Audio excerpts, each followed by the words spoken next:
বিগত দিনে যারা দলের সাথে বেইমানি করেছিল, মুকুল রায়, শুভেন্দু অধিকারী, এদেরকে চিহ্নিত করার কাজটা আমি করেছিলাম। অভিষেক এবং বাবার ব্যক্তিগত ব্যাপার, এর মধ্যে আমি ঢুকবো না। আমার পরিবারের কথা বাইরে কাউকে বলবো না। সত্যি কি অদ্ভুত ছেলে না? বাবাকে প্রকাশ্য সভায় মির্জাফর বলছেন তৃণমূলের নাম্বার 2 অভিষেক বন্দ্যোপাধ্যায়, অথচ বাবার সেই চরম অপমান নির্লজ্জের মতো হজম করলেন মুকুল রায়ের গুণধর ছেলে।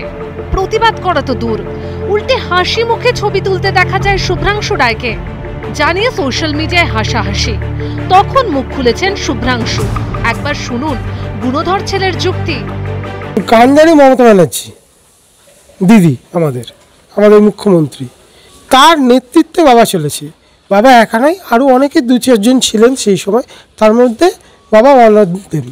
অভিষেক এবং বাবার ব্যক্তিগত ব্যাপার, এর মধ্যে আমি ঢুকবো না। আমার পরিবারের কথা বাইরে কাউকে বলবো না।